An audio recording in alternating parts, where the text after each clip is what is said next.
Ma'am, nalaman ko na po paano mag-solve ng quadratic equation. Pero paano ko po makukuha ang quadratic equation kung ang given ay mga roots nito? What's up mga ka-math learner? Me again, Sir Ash, and welcome sa ating new session sa Math Learning with Sir Ash. And today, sasagutin natin ang katanungan ng estudyanteng animated na ito. Ano kaya ang isasagot ni ma'am? So tune in, relax, and finish this video.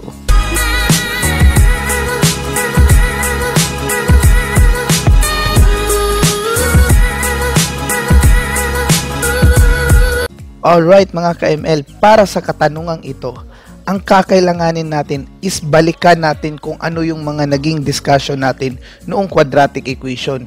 Kung noong una, lagi natin kinukuha ang value ni x. Ngayon, ibinigay ang value ni x at hahanapin natin kung saan sila nanggaling.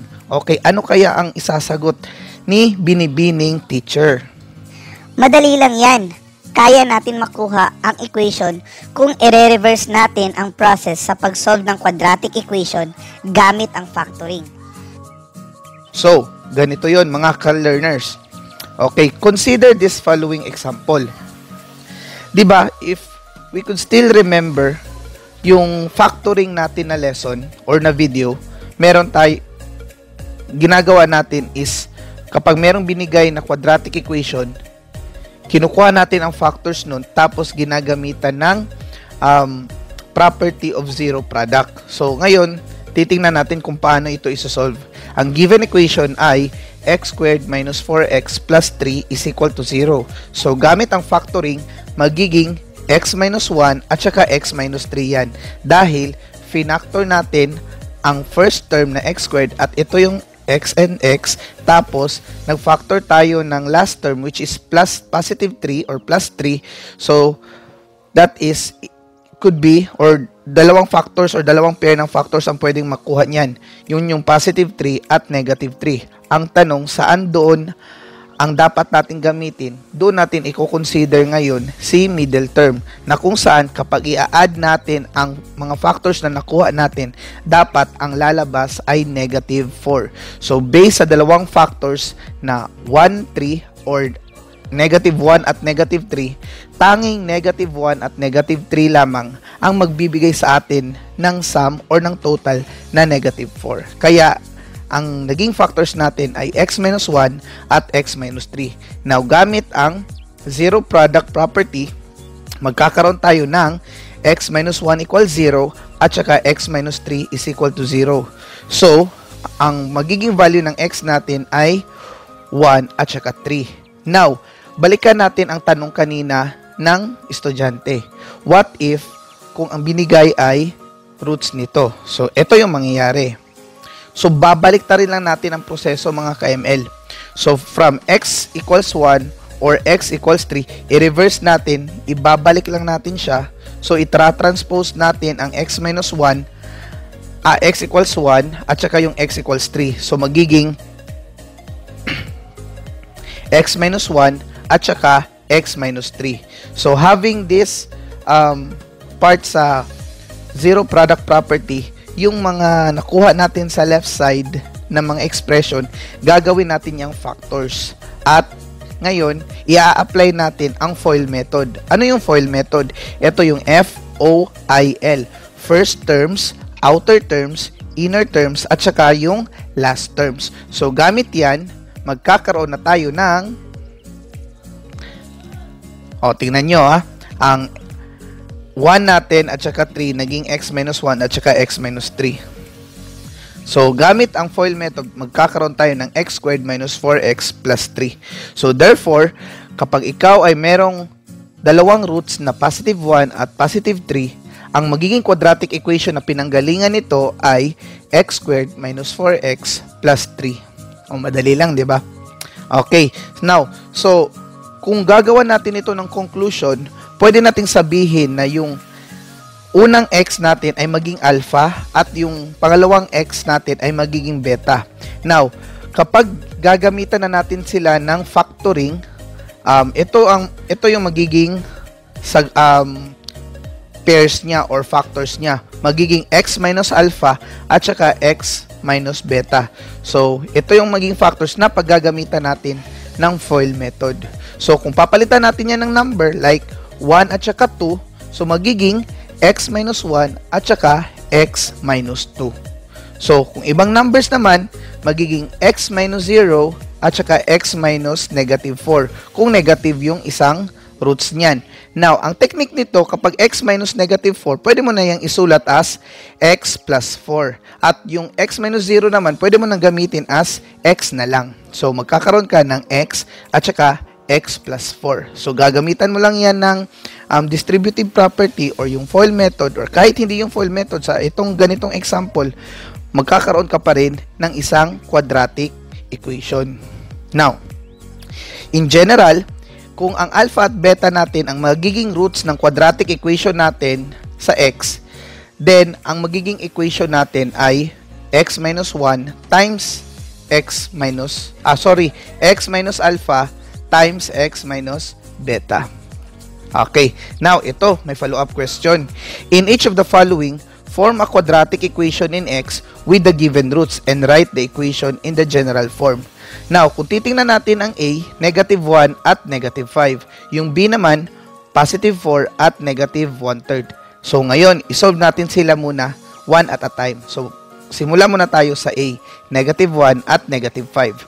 So, kung meron kang negative 1 at negative 5, ang gagawin mo lang is ipapalit ito sa x minus alpha mo at x minus beta. So, magiging x minus negative 1 at saka x minus negative 5. Now, dalawang negative ang magkatabi kung titingnan ninyo sa bawat factors natin. So, pwede mong gamitin ang x plus 1 at saka x plus 5. Kuha. Madali lang, di ba?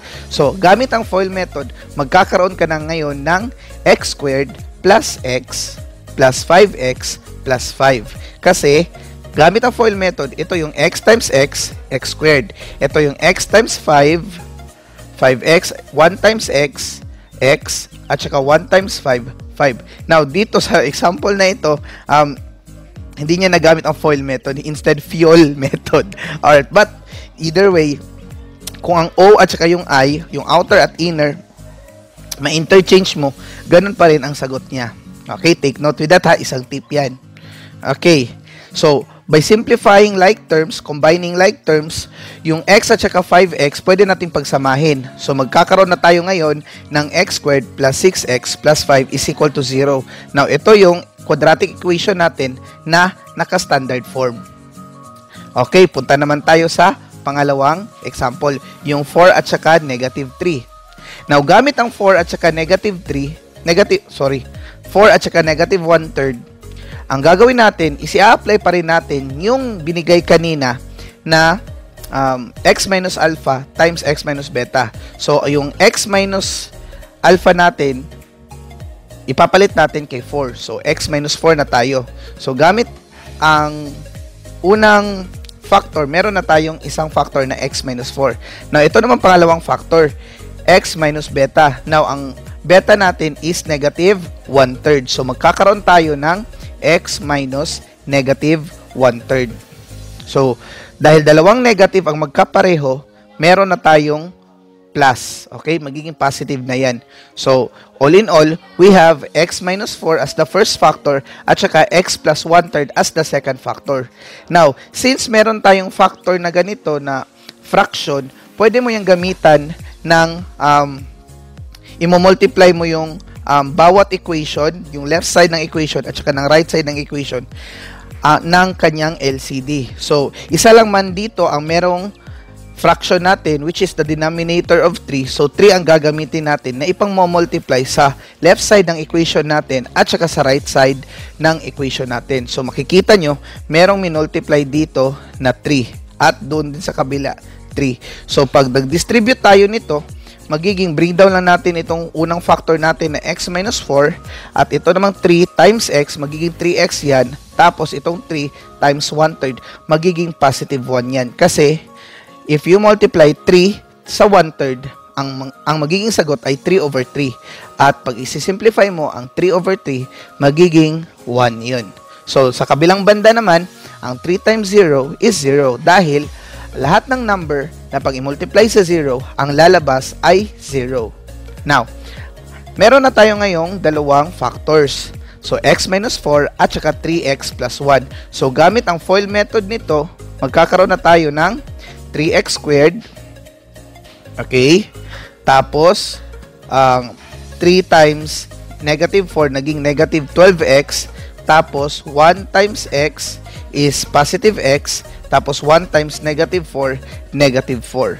So, since ito ay 4 terms at saka yung middle terms natin, yung negative 12x at saka plus x, pwede nating pagsamahin gamit ang combined like terms, magkakaroon na tayo ngayon ng 3x squared minus 11x minus 4. At yan na ngayon ang magiging quadratic equation natin.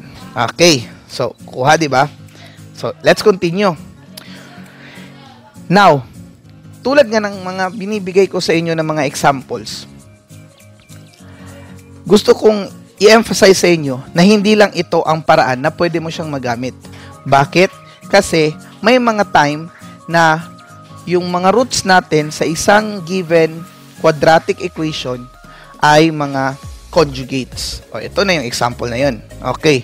Now, ito, tanong na naman ng estudyante. I am trying to form a quadratic equation whose roots are 1 plus square root of 2 and 1 minus square root of 2.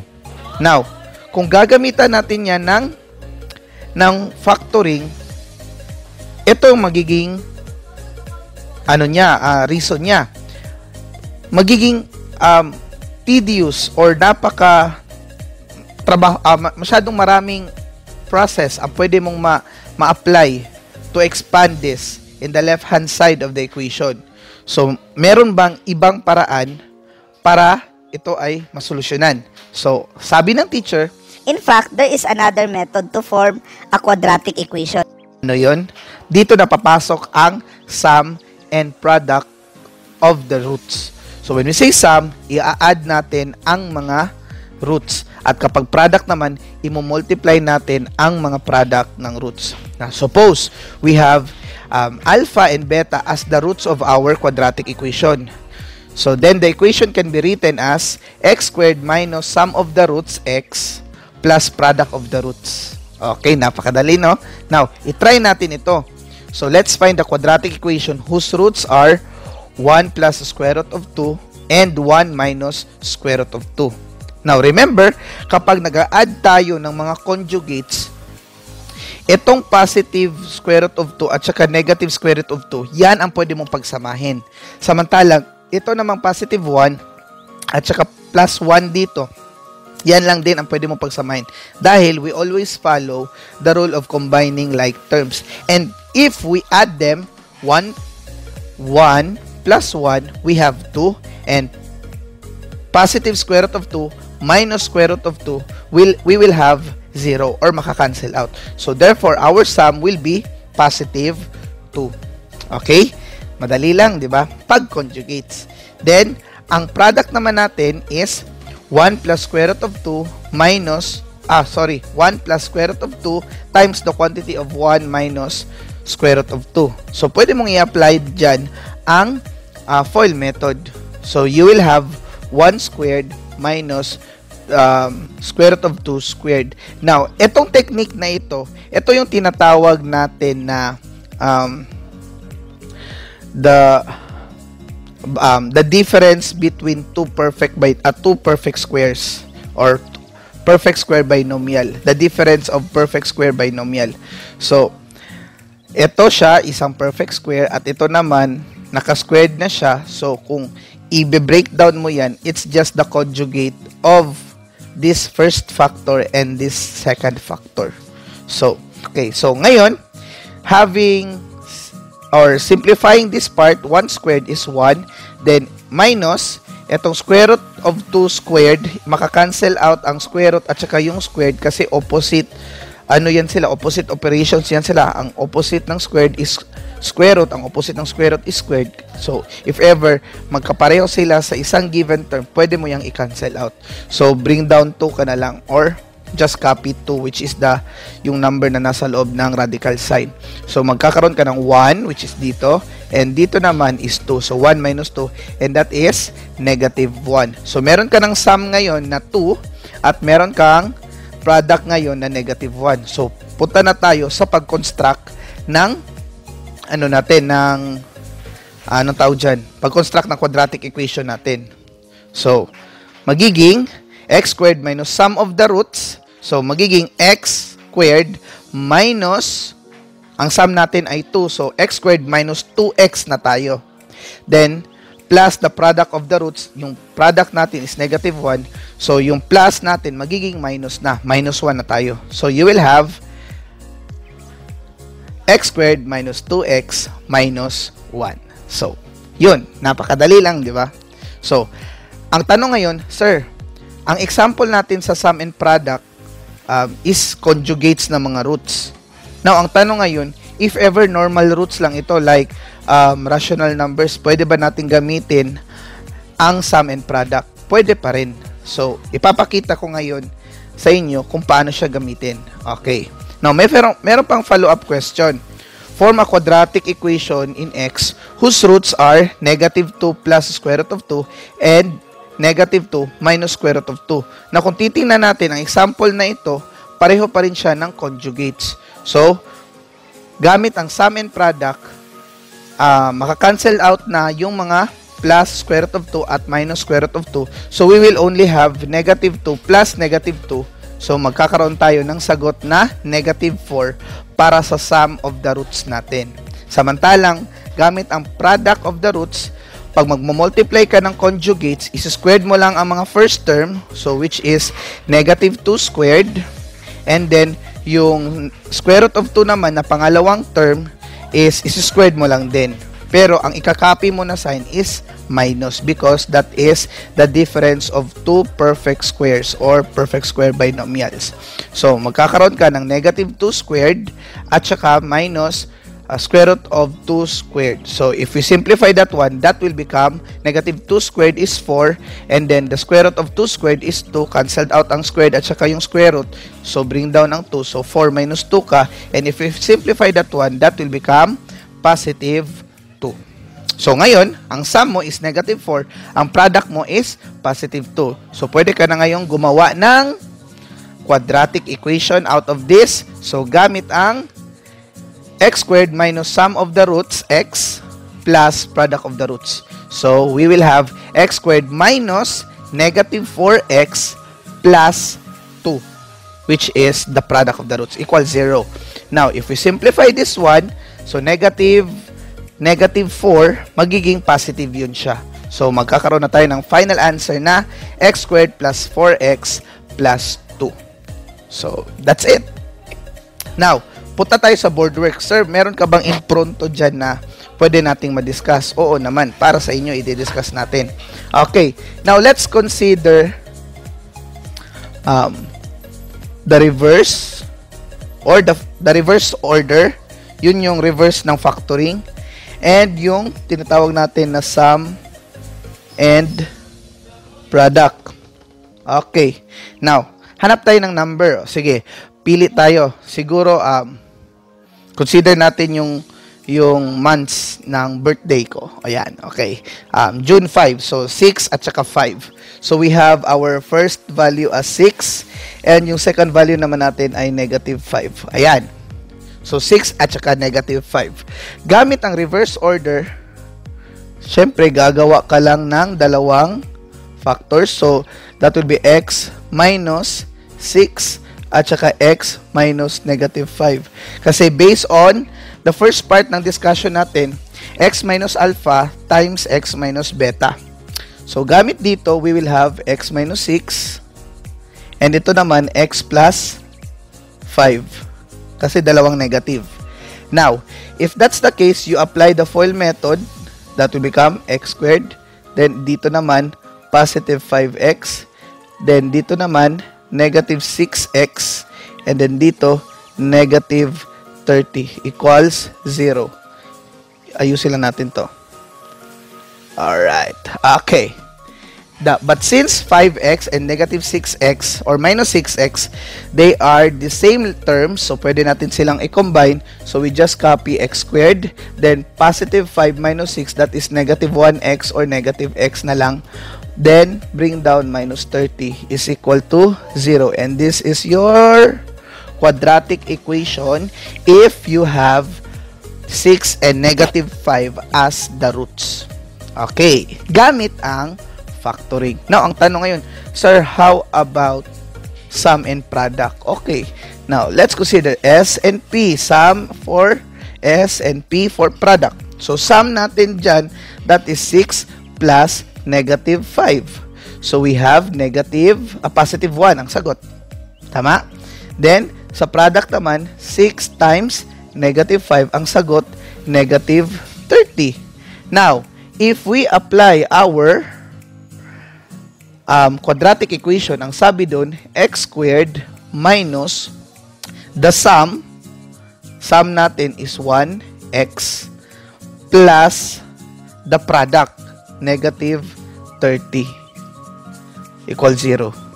So, pag isi-simplify natin ito, syempre, pwede mo nang hindi isulat ang 1 dyan. So, minus x ka na lang. At ito, positive times negative, magiging negative 30.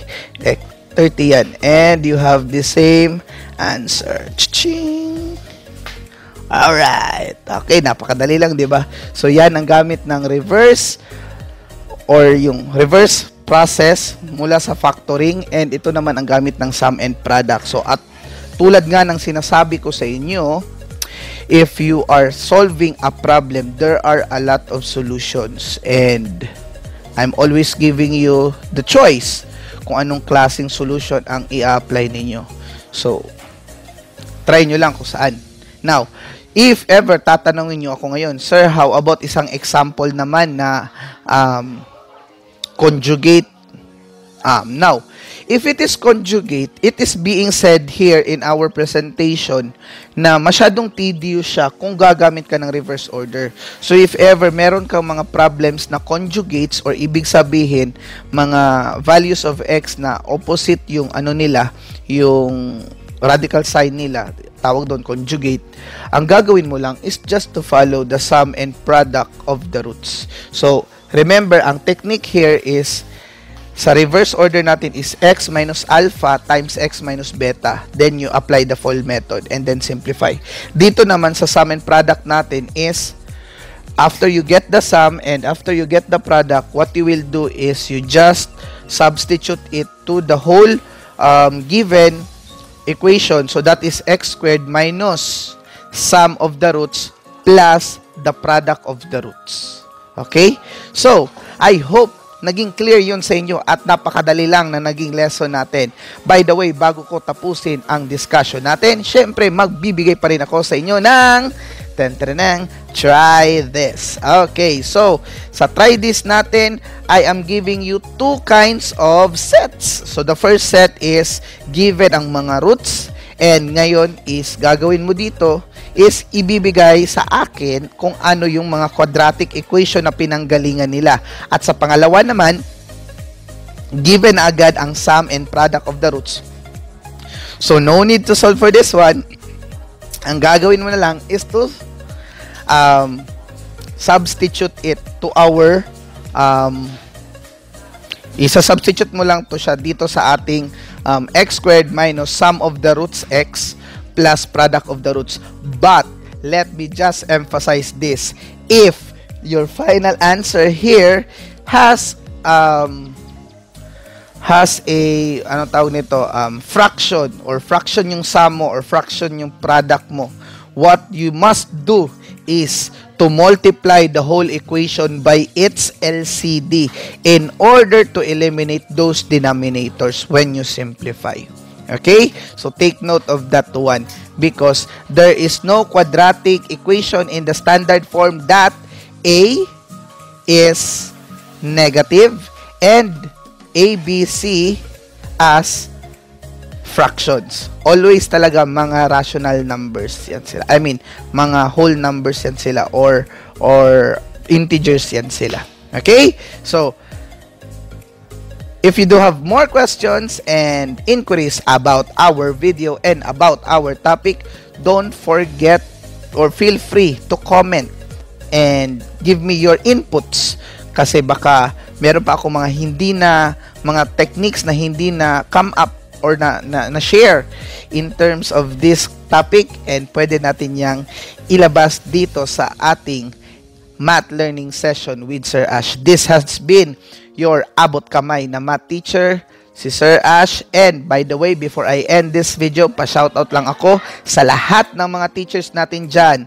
And I am greeting you in our session. Happy Teacher's Day. This has been your Sir Ash signing off. Thank you.